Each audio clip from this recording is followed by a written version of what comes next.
And it is becoming very, very difficult for brands to differentiate on search these days. And we think the next opportunity that brands need to go after to differentiate is on those higher level, upper funnel tactics that, again, can get very expensive unless you're smart about how you're targeting. And this is where, again, the insights through AMC can really help.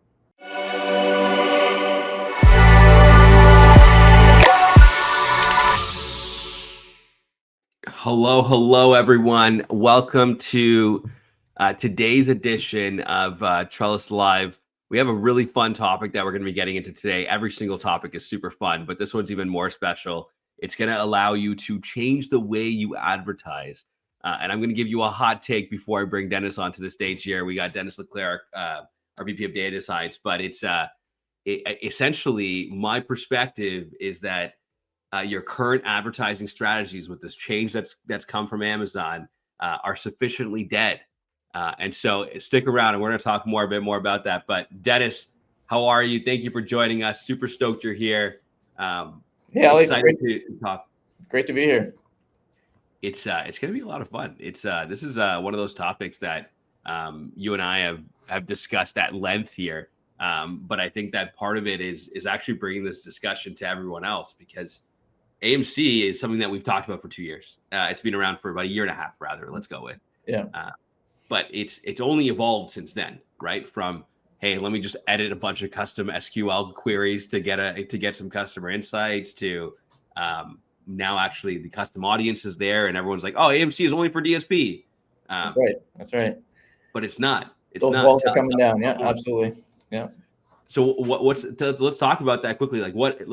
Before we get into it, what is AMC for those that haven't been keeping abreast as to the topics here? This isn't me throwing shade at you, but it is super important. So let's start with that. What is AMC, Dennis? Yeah, especially for those advertisers who have been focusing most of maybe all of their investment on the sponsored ads vehicles, the sponsored products, sponsored brand, sponsored display. They might not be as familiar with what AMC is. You're quite right that up until recently, it's kind of been more or less exclusively used by those larger advertisers, the DSP users and whatnot. And now it's opening up to sponsored products, which I'm happy to talk with you about here today. But essentially, what is it? It's think of it like a massive data store of much more granular data around what the shoppers are doing or how they're engaging with an advertiser's brand and an advertiser's advertisement placements. And it's, when I say granular, I'm talking you're down to kind of individual users. You don't have identifiable information about the user, but you are able to distinguish user A from user B in the data, and you're able to see how those users are navigating through the ads product, right down to timestamp granularity. So we're able to see, how frequently are they getting presented with an ad, and when and how often are they clicking through on those ads and going to PDP pages? Are they adding to carts? Are they abandoning those carts? You can start to get that level of granularity just with the basic data sets that come part and parcel with any AMC. We call them AMC instances in the jargon. It's kind of an AMC account that sets up a container of data for a particular advertiser. And within that, you're able to see those kinds of insights that I just talked about. And then further to that, you can expand on that with bringing in first-party data if that advertiser happens to be running, let's say, a D2C storefront off of another platform, bringing those retail metrics into the AMC data set and combining those with Amazon's native data sets starts to lead to some really powerful use cases. So that's pretty cool, right? Like AMC, you can bring a lot of your own data into it, which is super valuable. Yeah. I think that to recap a bit of what you said there, essentially we're getting ads data. We're adding a timestamp to all of the events that happen around the ads data. And it's also assigned to essentially a unique customer ID. That's right. Because it's anonymized. Right. That's and right. So now we're all used to the ads data. We've all created strategies from the ads data, but now we know which customers and also when they're doing it, and start extrapolating so much more data from there. And if you can't see the opportunity, don't worry. We're gonna get into the opportunities. but that get both Dennis and I quite excited. But bringing in the D2C store data is also super valuable, right? Like it's understand how your shoppers are performing on your own branded storefront, and your own URL rather, to eventually come in to say, okay, well, how does that data correlate with my Amazon data? But then even I know, and how we do it at Trellis is even kind of taking it one step further too, right? And can I use the information about the shopper that's interacting with my D2C store and use that to better target audiences on Amazon? All of these opportunities open up now with AMC. Yeah, and so that's super valuable, right? So like I with us at Trellis, a lot of what we're thinking about, and a lot of what we've been able to put together with the way that we bring AMC to the market and to our brands and our agencies is factoring all those in, right? Where we have a whole Shopify side here as well to be able to connect the data directly there, and we'll talk more about that separately in a separate conversation. But that's one component to bring it in. Your Amazon ads data, but then we also factor in your rapid retail analytics, right? So those are coming in from the SP API. So now imagine saying that I have ads data, I have orders data, and I also have my D2C data all in one place. The power of which you can leverage that data set beyond just the ads data, beyond just your organic data, beyond just your D2C data, and those combined is exceptionally exciting. Like that's where it comes in. I get really excited by this because like it's like where and let's talk about this as well, Dennis. And a lot of this is going to be a discussion towards the opportunity that we see here, and the opportunity that we've been able to unlock for brands and agencies along the way. But where we are today, right? If we take a look at where we are today and say, fine, we have AMC, we have all this data. If we look at sponsored ads today, my hot take to start this was sufficiently the strategies that we run today are dead in the water. Yeah. So let's recap kind of how advertisers are generally interacting with or leveraging rather sponsored ads today, without necessarily, without the benefit of AMC, which is only becoming available to them now. And so if you think about it, it kind of breaks down into two main vehicles of ads placements. There's the display side and display and video side. And then there's the search, and the search typically will consist of your sponsored brand placements, your sponsored product placements, going after whether it's key search terms, going after targeted ASINs and whatnot. So it's more search oriented. And the ad strategies that have been playing out to date on sponsored ads have been leveraging those vehicles across different stages of the funnel. For example, sponsored display, you might be going after whether it's views remarketing or a purchase remarketing, or you might be even leveraging Amazon's curated list, a catalog of audiences that are available that get into things like lifestyle and interest groups and whatnot, and you can go after those with display advertising. It's great, right? And it's come a long way even in the past few years, but you're still reliant on the curated audience. You're hoping that that's relevant for your brand, your product, and hoping that those remarketing plays are really hitting the right people who have been interacting with the brand on limited criteria, right? You might be able to target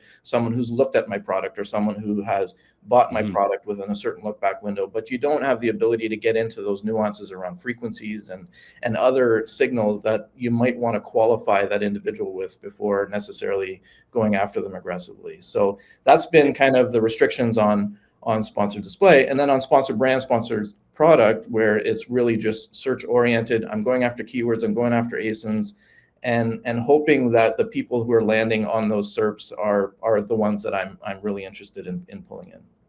Yeah, and I think that's the interesting part, right? Where we are with sponsored ads today as a whole, right? Whether it be sponsored product, sponsored brand, sponsored display. To your point, sponsored display, there's kind of those generic, untailored is the way I'm going to describe it here. Yeah. Audiences that Amazon gives you the opportunity to leverage. But then across sponsored brand, sponsored product, those audiences don't exist, right? You're going after keywords, you're going after search terms. And so we're starting to see, and there's DSP components there too, which we're not going to get into in today's conversation. But there's a stark delineation between search and impression-based advertising. Yep. Right, where sponsored display and DSP are more closely aligned, and your VCPMs, your ECPMs If any of these terms are unfamiliar to you and you want to learn about DSP, Dennis and I are your goats. I'm going to self-proclaim myself the There goat. you go. As part of this. But the other half of it is the search side of it, where audiences or leveraging any sort of customization or purchase behavior didn't exist before, right? Yeah. It hasn't existed up until this point. And so Yeah. when we start looking at and discussing to your point there, where it was before, our strategies have essentially matured, right? These are the same things we've been doing for 10 years. Yeah, and like even if you look at some of the the analytics that we've brought forward on the Trellis platform, things like purchase behavior and shopper insights have been available on the platform. The challenge has been that our sponsored ads advertisers haven't been able to then use that information to tailor and focus their targeting with it. And now with AMC again, suddenly those opportunities open up, which is really exciting. Yeah, absolutely. And I think people, and I know if this doesn't ring true for you, tell us what you're doing, but costs are going up, bids are rising, CPCs are up, like search is just getting more and more competitive. Yeah. Right. It's harder to, I actually think that there's minimal competitive advantage to be had on search at this point.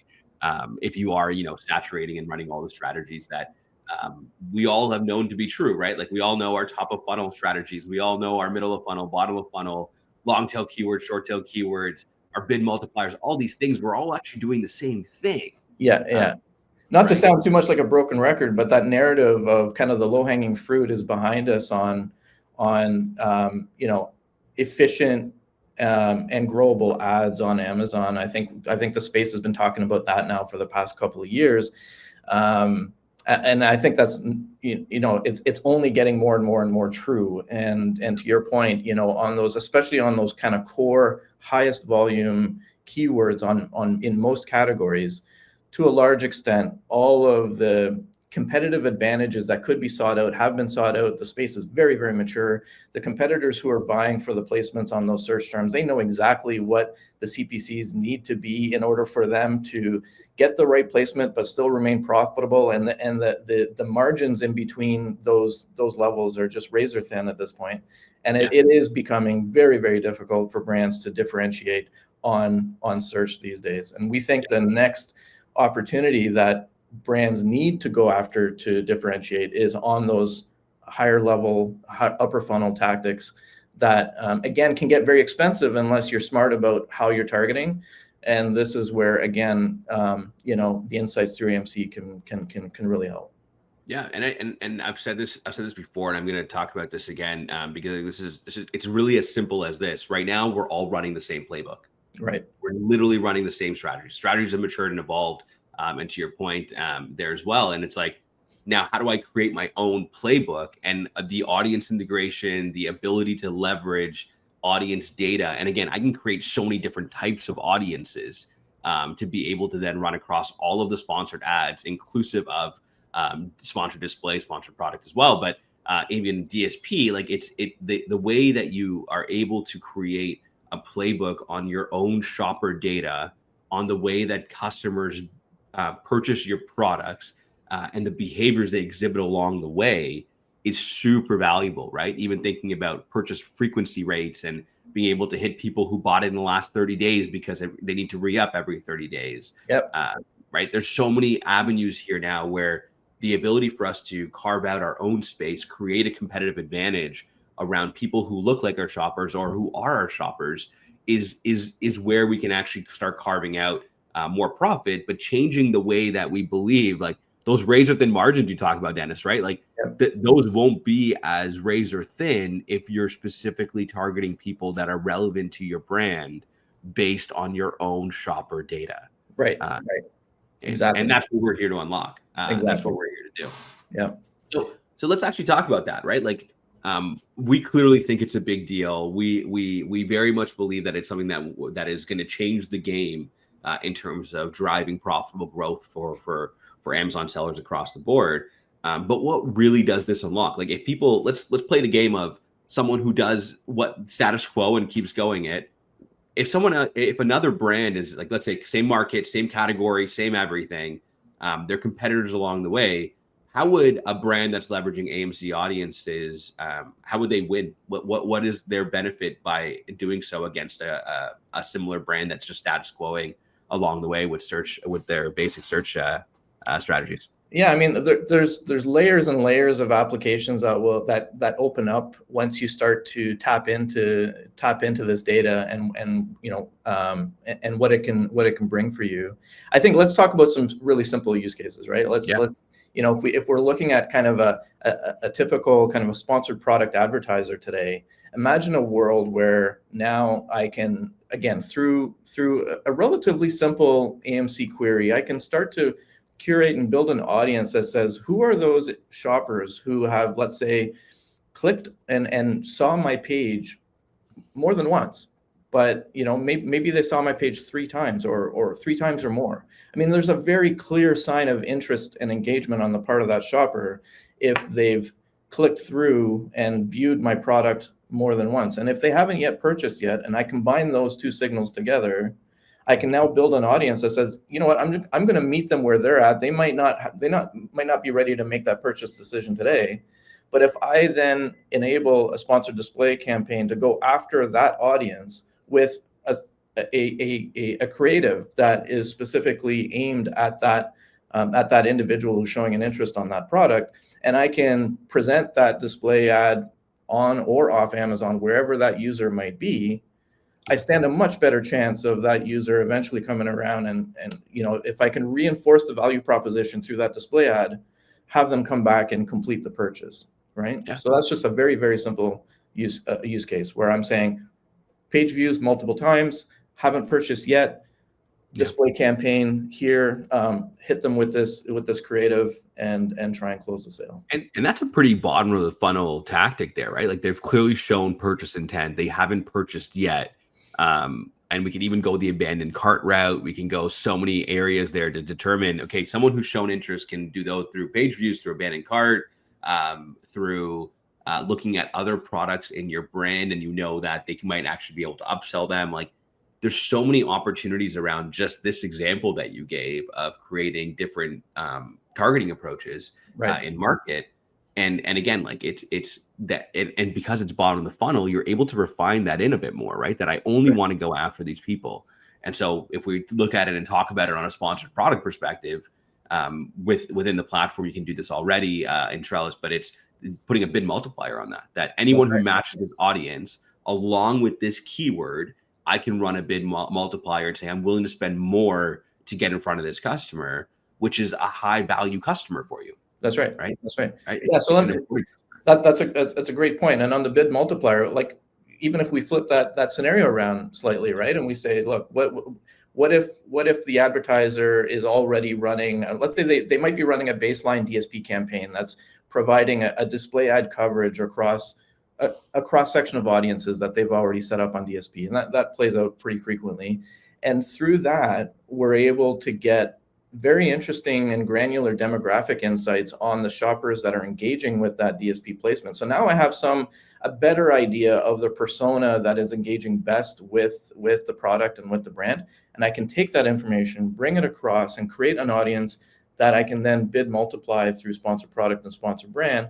And basically what I'm saying there is that when this type of person, and that can either be done through a rules-based audience or even expanded through a lookalike, when that type of person is coming in through the SERP and are presented with placements, I'm willing to bid X% more to get a higher placement and make sure that my ad is visible to that individual, knowing that they stand a better chance of clicking through and completing a purchase.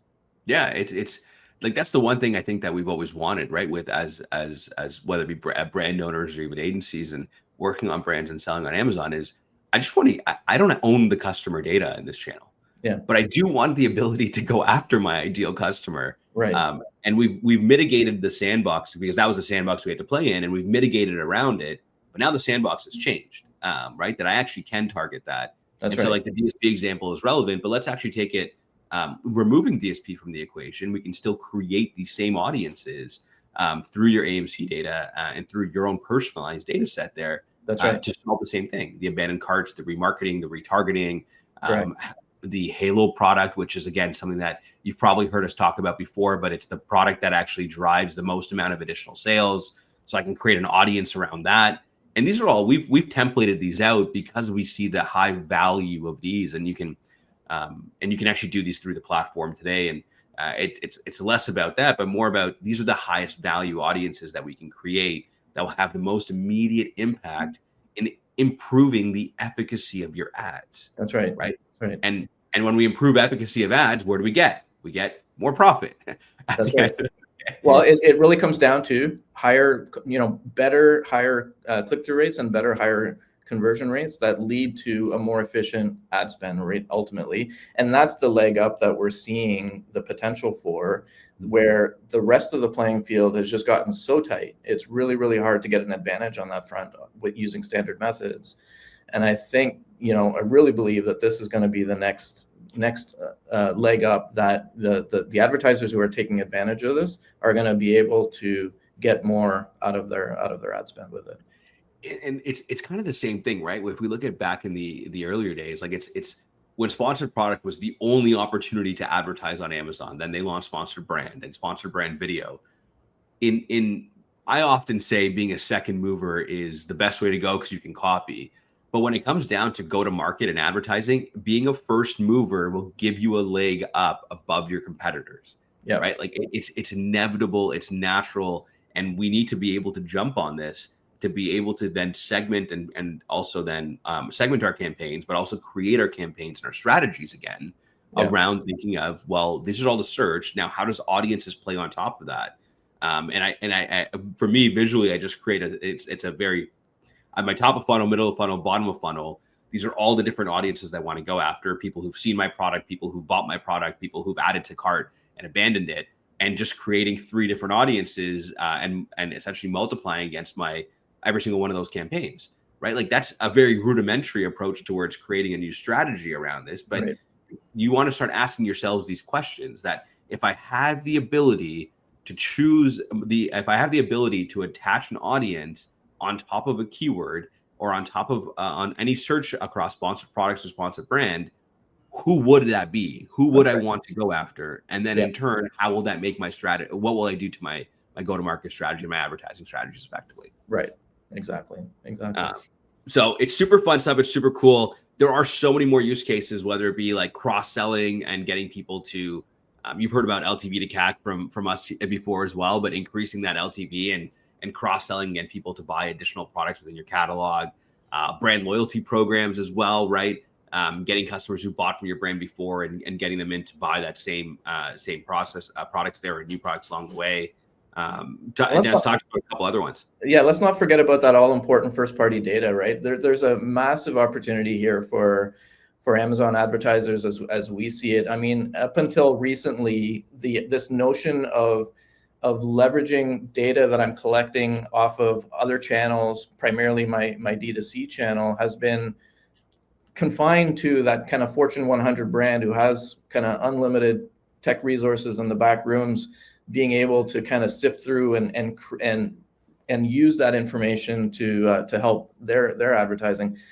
Those walls are absolutely coming down. Suddenly this opens up now for a much wider range of advertisers, again with benefits and features made available through AMC. So one thing that we're super excited about is kind of creating that connection with your D2C site and on an updated basis, getting more updated information as to the types of shoppers that are coming through on your D2C storefront, how they're engaging with your D2C storefront, and then building audiences either direct or through lookalike expansion to go after same or similar people, whether it's a retargeting type of play or whether it's through lookalike expansion, trying to find other shoppers with similar characteristics and similar traits to come in and engage with your brand on Amazon. Again, suddenly some of those tactics open up to you through through the features that are available with AMC. Yeah, it's powerful stuff. Yeah. Right. And there's a lot of room here, and there's a lot of opportunity for us to become to essentially be better in terms of the way we go to market. Right. carving out your own space is one of the most important things. Carving out your own strategy that's unique to you, that's relevant to you, that will drive you the most profitability is really what we all strive for. And finally, it feels like we actually have the ability to get that. Yeah. And so it's something that we're super excited about here at Trellis.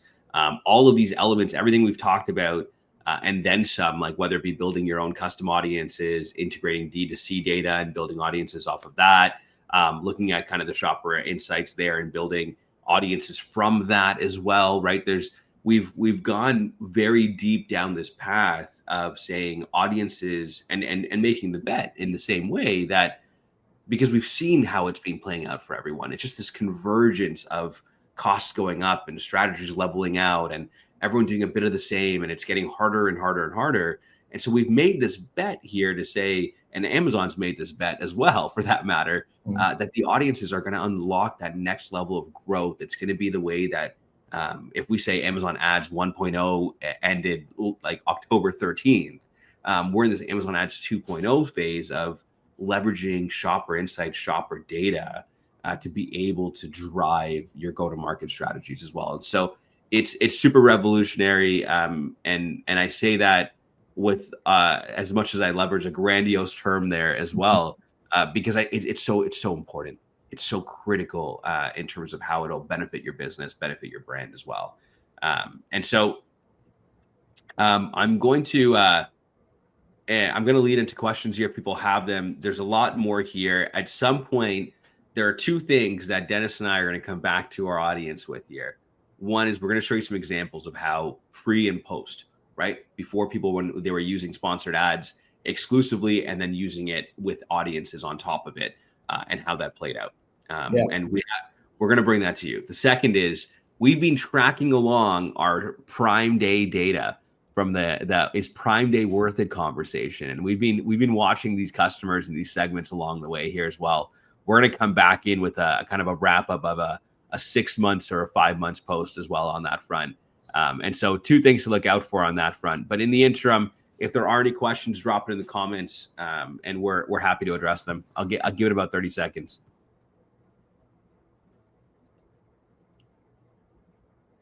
Okay. Getting a question pinged into me directly here on LinkedIn, funny enough. Does this mean I shouldn't use DSP ads?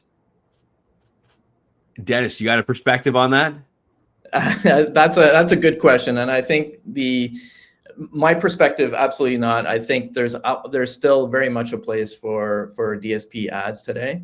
I think what DSP opens up is access to a range of properties, and even more in the way of how to combine these different audience segments together very intricately to best position your DSP placements to the right person in the right place. Again, it's all about meeting them where they're at, and DSP gives you flexibility on that front that, even today through sponsored display, you're still not able to, let's say, for example, isolating down what properties you want to be going after. You're not fully in control of that. Let's say on sponsored display. In DSP, you can do that.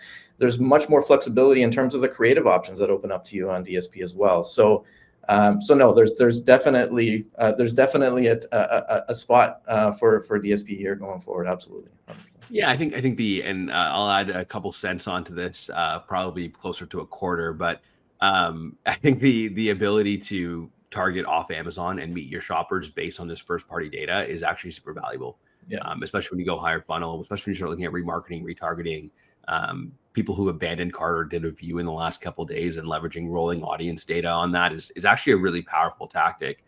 Right. But go ahead. Sorry, let me just double down on that, because I think as much as today's discussion has been primarily around sponsored ads, advertising, these advancements that we're opening up through AMC are equally applicable on the DSP front, and they're equally exciting on that front as well. It's just that it's such a game changer on sponsored ads, because that whole realm has been so far inaccessible to the sponsored ads advertiser. Now that's opening up, so it is entirely a game changing thing on sponsored ads.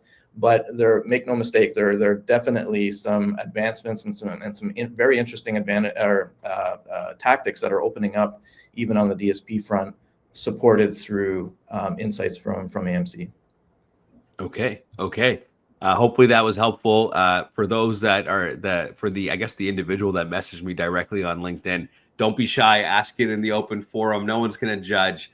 But that being said, I think that overall, what the message we're trying to get across to everyone here is, you now have the ability to create your own customized advertising strategy across the full funnel, leveraging shopper data and shopper purchase behavior data as well. So get ready, start thinking about it. And again, being a first mover on this is going to be super important. We're here to help. We're here to talk about it. Even if you just have questions about it, there's always the opportunity. Dennis and I are always happy to chat with anyone. The link's down here below. GoTrellis.com/live. You'll get one of or both of us on that call. And we're happy to chat with you and talk about the opportunities that exist for your brand, and specifically to your brand and the data set that comes with it. So, Dennis, you are a breath of data air always, and such a I think the audience, and let alone myself, are always grateful to have you on. So thank you for imparting your wisdom on us. Thanks for having me, Ali. It's always a blast. Awesome. All right, everyone, enjoy the day. Until next time, this is Trellis Live. Talk soon.